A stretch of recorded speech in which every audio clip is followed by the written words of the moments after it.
꿈 많던 27 청년이 갑작스레 세상을 떠났습니다.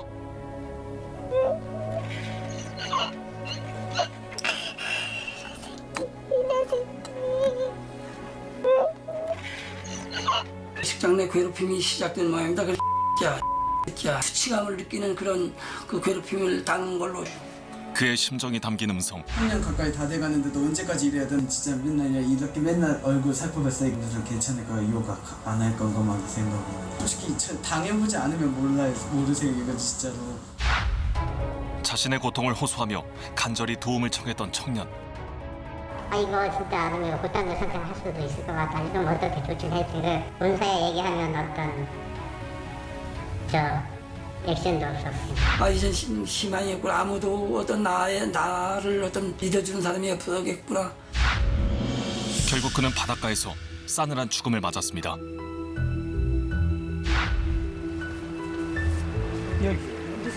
여기요? 부모는 아들의 죽음이 억울하기만 합니다. 그렇게 해서 너희 들어가봐. 27 청년의 죽음.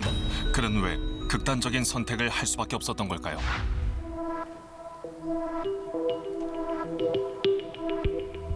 제보를 받고 찾은 곳은 제주도의 한 아파트. 억울하게 아들을 잃었다는 부모가 있어 찾아가 봤습니다.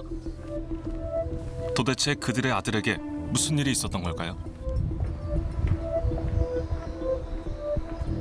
아이고, 안녕하십니까.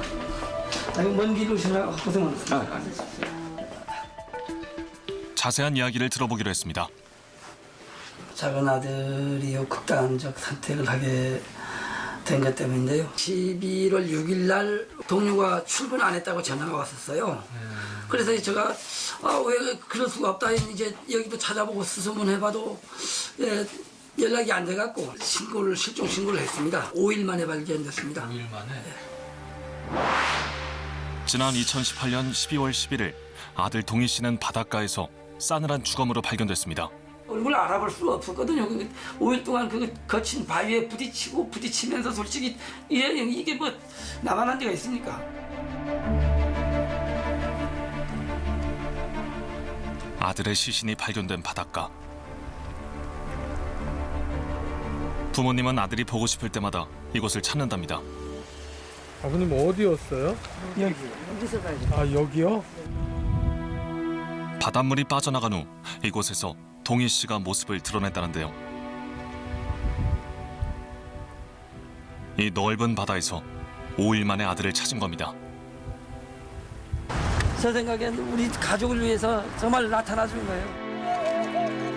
갑작스러웠던 막내 아들의 죽음에 부모님의 억장이 무너집니다. 힘이 없어 미안하다. 힘이 없어 미안하다. 그래 아빠지 끝까지 가봐 끝까지. 그렇게 해서 너희 들어가봐 아빠도. 한겨울 차가운 바다에서 죽음으로 발견된 아들. 그는 왜 이 바다에서 죽음을 맞았던 걸까요? 실종돼서 경찰에 신고하고 번개탄이랑 그런 것도 산 게 있더라고요. 정신과 진료 그거 받은 거 카드 내역도 있고 실종됐다니까 깜짝 놀라더라고요. 아유 큰일 났다. 빨리 찾지 않으면 큰일 난다. 의사가? 예. 아들 동희 씨는 사망하기 몇 달 전부터 외상 후 스트레스 장애 등을 진단받고 꾸준히 정신과 치료를 받고 있었습니다. 아들이 떠난 후 발견한 일기장에도 극단적인 선택을 암시하는 내용의 글들이 빼곡히 적혀 있었는데요. 도대체 그에게 무슨 일이 있었던 걸까요? 입사해서 몇 개월 지나서 힘들다고 했습니다. 너무 못 살게 군다고 하면서 울면서 화장실에서 전화 온 적이 있어요. 너무 힘들다고 막 회사 안 다니고 싶다고 해서 이 부모가 그렇잖아요. 참고 다녀라. 그때는 그랬습니다. 집에 와서 생각하면 그만두라고 했을 텐데 이렇게 일이 벌어질 줄 알았으면 가슴이 시려지도록 너무 내가 죄인 같고요. 아들 마음도 미처 몰랐고 이렇게까지 힘들 줄 진짜 몰랐습니다. 아드님께서 어떤 일을 하셨습니까? 신분증 검사를 합니다. 그 신분증 검사를 하는 그런 그 근무가 되겠습니다. 제주국제공항 협력업체 소속 특수경비원으로 일했던 동희 씨. 비행기 탑승 시 탑승객의 신분증 등을 확인하는 업무를 하고 있었습니다. 조를 이루어서 근무를 한 모양입니다. 이 사람 욕을 하는 거 보니까 한 걸 보니까 이 뭐 그런 아주 쌍욕을 어떤 가끔씩 자기 어떤 화난 때라든가 자기 어떤 화풀이 대상으로 해서 우리 아들을 삼았던 모양입니다. 욕을 한 사람은 상급자인 거죠. 그렇습니다. 상급자인 거죠. 아버진 죽은 아들이 상급자로부터 폭언과 욕설에 시달렸다고 주장하는데요. 우리 동이가 너무 2년 동안 고통스럽게 참고하다가 장문이 6장이 그 진술서를 회사에 써게 됐습니다. 부절절 자기 고통, 비통함을 진술해 놓은 건데 욕 목소리 적다고 야 대답 크게 못해? 넌 목소리가 그 정도밖에 안 해? 하고 또 직원들 있는 데서 욕해 놓으니까 다른 직원이 보다 못해서 그만하라 하니까 사과한다는 건 미안하다. 내 잘못이다. 입사 후 2년이 넘도록 한 상급자로부터 지속적인 욕설과 폭언에 시달렸고 그 내용이 담긴 진술서를 회사에도 제출했다는데요. 내가 스트레스를 받거나 화가 날 적에는 얘한테 풀면 좋겠다. 그런 대상 있잖아요. 아버진 동희 씨의 목소리가 담긴 음성을 하나 들려줍니다. 솔직히 근무 지적은 할 수 있다고 쳐요. 저도 당연히 선배로서도. 근데 그런데도 갑자기 진짜 뭐 장난스러운 그런 아예 이런 게 아니고 진짜 완전 정색하는 그런 진짜 완전 굳은 표정으로 완전 욕설하고 뭐하고 평소에도 갑자기 이렇게 출근할 때도 솔직히 자기 기분 안 좋으면 그럴 때도 그냥 갑자기 트집적으로 욕할 때도 있거든요. 본사 관계자와의 면담 내용이 담긴 음성 파일엔 당시 동희 씨의 심정이 고스란히 담겨 있었는데요. 진짜 맨날 이렇게 맨날 얼굴 살펴봤어요. 기분 맨날 진짜 오늘은 괜찮을까 욕 안 할 건가 막 생각하고 혼자 막 화장실 가서도 맨날 울었거든요. 솔직히 당해보지 않으면 모르세요. 이건 진짜로. 얘기가 있을 거 아니에요. 지금까지도 참아왔는데. 그래 이제 솔직히 더 못 참겠으니까요. 이제는 3년 가까이 다 돼가는데도 언제까지 이래야 되나. 무조건 형하고 같이 보면은 못 쓰겠거든요. 만약에 다른 외곽으로 안 가면 전 진짜 그만두고 하고 있거든요. 전 진짜 계속 이렇게 다닐 자신이 없어요. 난 정말. 2018년 12월 11일 27의 꽃다운 청년이 주검으로 발견되었습니다. 이후에 스스로 목숨을 끊은 것으로 밝혀졌고 유가족은 2년에 걸친 직장 내 괴롭힘을 주장하고 있습니다.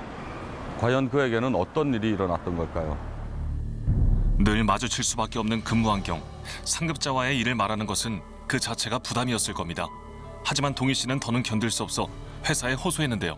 서로 얼굴이라도 안 보게끔 해주는 걸로 그렇게 시작이 됐고요. 동료 앞에 이해를 구하고 우선 번호 변경만 해줬던 모양입니다. 동료분들이 보시고 회사에 아무런 조치가 없어서 네. 자발적으로 아드님하고 근무를 변경하면서 가해자와 떼어놓았다는 말씀이신 거죠? 그렇습니다. 동료애를 발휘해서 일부분 직원들은 조치를 해줬고요. 약 2주 정도 그렇게 됐다고 얘기를 해주었습니다. 회사의 조치가 아닌 동료들의 배려로 얼마간 상급자와의 근무를 피할 수 있었던 동희 씨.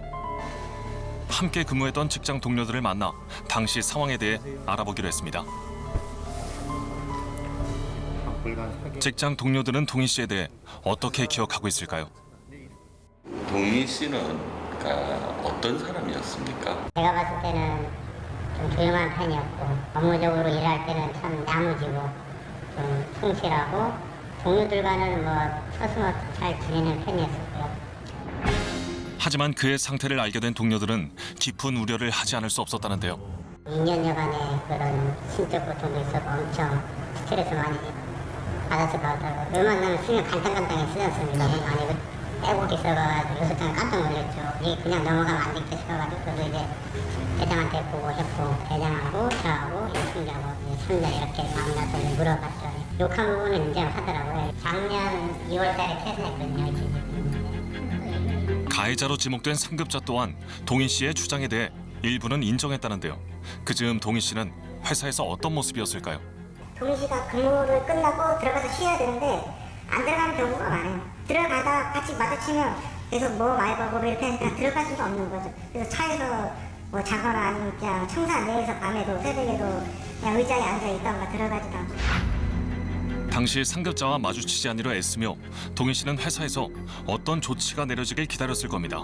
그러나 어떤 조치도 없었고 오히려 그를 대하는 회사 내 분위기가 이상해졌답니다. 동희가 인사를 참 잘합니다. 제가 봤을 때는 진짜 저희 반에서 인사는 제일 잘하는데 인사해도 이제 동료들이 인사를 안 받아주는 거예요. 그 얘기를 저한테 이제 중간장을 했었고 반장님 인사도 이제 안 받아줘요. 그래서 그만 울먹거리고 하니까 저도 솔직히 아니요 그때 마음 좀 뭐하더라고요. 이거 진짜 아니면 골단도 선택할 수도 있을 것 같다. 좀 어떻게 조치를 해야지. 내가 좋겠는데 일단 조치라도 시켜놓고 본사에 얘기하면 어떤 액션도 없었고 조치도 없었고. 근무 순서 변경으로는 이게 그 완벽한 격리 조치라고 하기에는 좀 중요한 것 같은데 완벽히 격리를 하려면은 타방 외곽으로 가면은 완벽히 격리가 되거든요. 김동희 씨처럼 네. 이렇게 반을 바꿔달라고 요구했던 대원이 있었나 이전에도? 그 전에는 바로바로 이제 회사에서 저희가 이제 보고를 하면 회사에서 조치를 내려줬거든요. 이 사건은 아예 회사에 보고를 해도 40여일 동안 아무 답변이 없어요. 회사에서 동희 씨의 문제를 인지하고도 조치가 없었다는 주장. 그 이유는 뭘까요?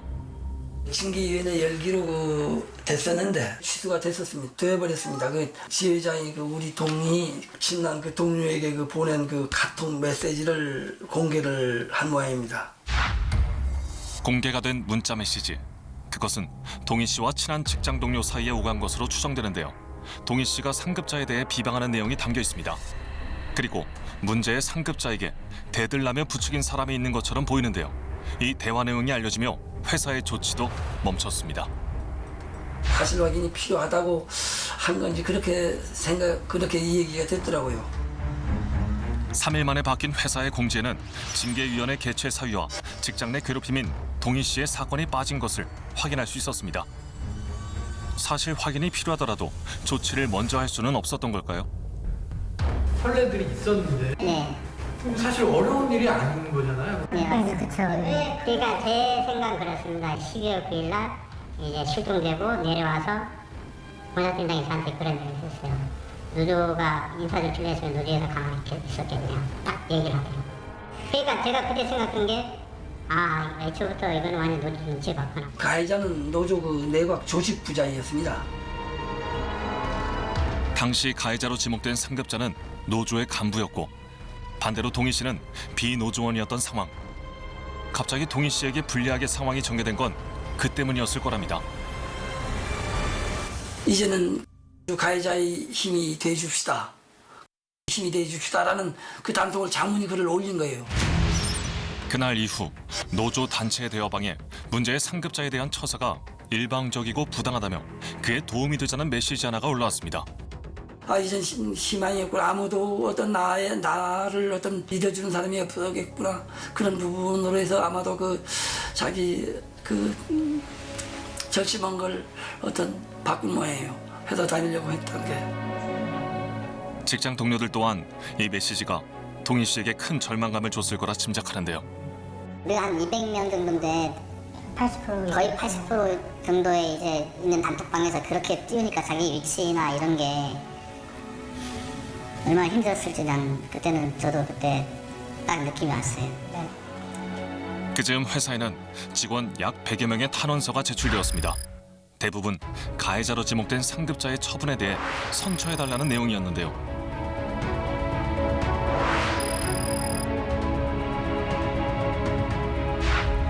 이러한 움직임에 동희 씨는 점점 설 자리를 잃었고 결국 극단적인 선택을 했습니다. 만약 특정 세력이 영향을 준 거라면 이 또한 밝혀져야 할 것입니다.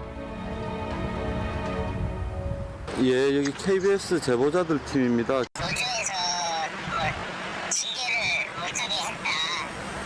예. 그건 사실은 다른 부분이고 재관이 제보를 받게 돼가지고 본사에 얘기해가지고 이거 좀 다시 정확하게 한번 진짜 재조사를 해가지고 징계를 해야 될 것 같습니다. 그러니까 본사에서도 맞는 것 같다 해가지고 징계를 연기시킨 거거든요.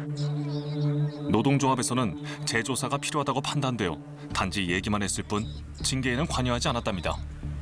믿지 안 믿을지 모르시겠지만 친한 사이였고 누군가 뒤에서 이걸 해냈던 상황도 분명히 있을 거로 지금 생각을 하고 있고 누군가 개입한 게 아닌가 그 부분에 대해서 제가 좀 간략하게 들을 수 있을까요? 그거는 솔직히 이거 관련된 거는 제가 말을 아낄게요.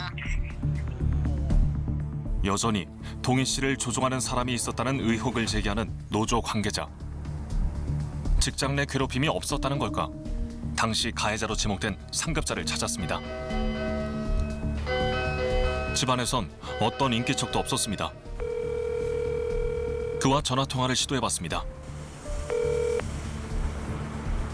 연결이 되지 않아.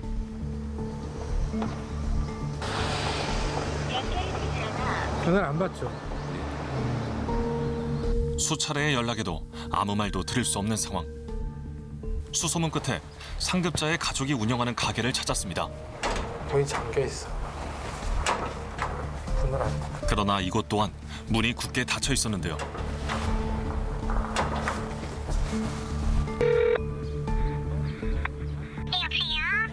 혹시 누님 되시나요?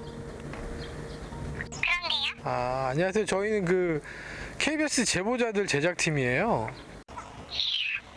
저희는 할 말이 없고요. 동생이랑 되게 친하고 아무튼 상황이 이렇게 되니까 부모님도 힘들어하시고 동생도 저도 정말 오랜 기간 힘들었거든요. 죄송합니다. 더 이상의 답변을 들을 수 없었습니다. 상급자가 회사에 제출한 진술서를 살펴보니 일부 욕설에 대해서는 인정하지만 친한 형 동생 사이였다는 입장을 밝혔는데요. 회사에서 제대로 조치를 하지 않았다는 주장에 대해 회사 측의 입장을 확인해 보기로 했습니다. 바로 뭐라 말씀드리기가 곤란합니다. 지금 미사도 지금 진행 중인 상황이고 충분하게 말씀하실 기회를 드리고 하고 싶어서 지금 전화를 드린 거거든요. 변호사님하고 좀 의논해서 네. 답변을 드리도록 하겠습니다. 회사 측은 현재 유가족과 책임을 따지는 민사 소송 중이기 때문에 입장을 밝히기 어렵다는 답변을 전해왔습니다.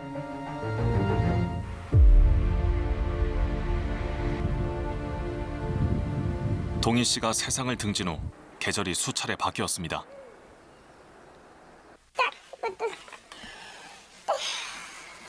나를 그대로 상처 있는 대로 그대로. 아들 동희 씨가 세상을 떠나기 직전 선물했다는데요.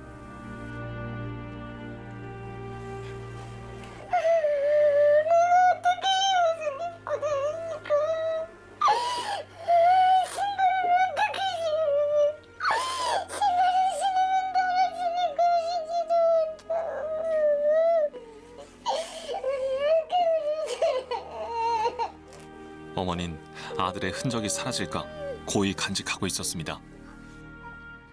작년 4월 12일 날 그게 되는 초심 그게 신청이 되는데요. 그게 사건이 밀리다 보니까 19년 1월 10일에야 그게 그 판정위원회가 열려갖고 그날 1월 10날 그게 불인정이 됐습니다. 아들의 억울함을 보상받고 싶었던 부모님은 근로복지공단에 산업재해 신청을 했습니다. 그러나 근로복지공단은 업무보다는 상급자와의 개인적 관계에 영향이 크고 회사의 일정 부분 조치가 있었던 것으로 판단해 동희 씨의 산업재해를 인정하지 않았습니다. 너무 억울한 부분들이에요. 기관에서 사실 확인을 제대로 안 한 겁니다. 번호 변경 그리고 화해 시도도 했다라는 부분도 아니거든요. 그리고 또 그 징계해갖고 어떤 그 근무지 이동 조치 이런 것도 했다라는데 이것도 아니거든요. 직장 동료들 또한 동희 씨의 산업재해가 인정되지 않은 사유가 도저히 이해가 되지 않는다는데요. 근무 변경권을 처음 안 게 11월 29일날 면담했을 때 그 얘기를 먼저 듣고 저한테 아주 고맙다고 하면서 했거든요. 의사 팀장이. 이거 진정서명이 10월 3일인가 4일인가 아닌가요?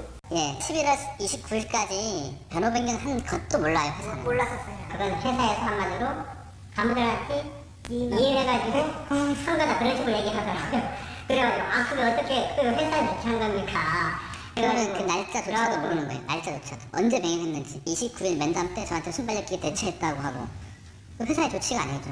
그 조치한 내용을 모르는데. 같은 근무지에 뭐 2시간, 3시간씩 있을 때가 있습니다. 그 근무를 일단 제가 뺐습니다. 바꿔줬었는데, 예, 분명히 안 가르치려고. 예. 조장이 빨리 조치를 했구나. 그래 내가 이제 저 조장한테 판단을 빨리 했다고 생각하는 게 빨리 서로 안 만나게끔 이격을 시킨 것은 저기 대회장님께 순발력 있게 임의대로 이렇게 판단을 하신 게 참 저기 고마울 정도로 잘 하신 것 같고요. 이런 장문의 6장이 이런 정도로 2년 동안 계속 생활했으면요. 야는 진작에 자살했어야 돼요. 그건 제 조장이 같은 이게 참겠어. 제가 듣기로는 중간중간에 이런 이 고충을 이렇게 할 때가 있었다고 해요. 뭐 고성한테도 그랬고, 한테도 그랬고. 네, 그러니까요. 그 중간중간마다 하면 이제 힘들면 뭐 12월 6일날 이제 인사조치했다고 이렇게 다 적혀있더라고요. 그래서 그것도 깜짝 놀랐어요. 왜냐면 작성한 게 12월 10일이거든요. 거기서 보니까 뭐 12월 6일날 동의가 이제 사팀으로 가는 걸로 결정했다고 작성을 싹 했더라고요. 날짜를 엉터리로. 네, 10일날 6일날 출근한 날이고 출근하다가 없어진 날이에요. 근데 결정했으면 생체로 결정했으면 업무 연락이 다 개시된 상태에서 해거든요. 근데 그런 게 없는데 자기 책임을 했다려고 거짓으로 다 이렇게 꾸며놨어요. 본사 관계자가 작성한 서류에는 12월 6일 동희 씨의 근무지 변경에 대해 적혀 있는데요. 그런데 이 서류는 동희 씨 실종 이후 작성되었다는 겁니다. 회사와 유가족의 민사소송 당시 본사 관계자의 법정 증언에서 그것을 확인할 수 있었는데요. 해당 서류는 동희 씨의 사건이 최초 발생했을 때부터 계속 작성하던 문서였고 12월 6일에 이 사건에 대한 징계위원회를 예정하고 있었다는 겁니다. 산업재해 판정에 대한 의문이 드는 상황, 담당 노무사를 찾았습니다. 안녕하세요. 네. 안녕하세요. 동희 씨의 산업재해가 인정받지 못한 정확한 이유는 뭘까요? 상급자의 폭언보다는 노동조합이나 사업장의 행위에 대한 분노 등인 것으로 판단이 되나 사업장에서 일정 조치가 있었던 것으로 확인됨에 따라 고인의 자살이 업무보다는 개인적 요인이 더 크다고 판단돼서 업무와 상당 인과관계가 인정되지 않는다라고 판단을 한 거거든요. 이 내용만 보더라도 근로복지공단에서 이 사업장 내에서 상급자와 고 김동희 씨와의 관계에서 문제가 있었다라는 것을 지금 인정하고 있어요. 직장 내에서 상급자와의 관계에서 개인적인 관계가 어떻게 있을 수가 있어요. 회사 안에서의 일이지만 개인적인 관계이기 때문에 산업재해를 인정할 수 없다는 겁니다. 적어도 직장내 괴롭힘이 문제가 된다 그러면 반드시 그런 원칙이 없다 하더라도 적어도 가해자와 피해자를 격리 조치하는 건 상식적이라는 거죠. 그럼 그거는 매우 상식적인 것이죠. 산업재해 여부를 판단한 근로복지공단 업무상 질병위원회.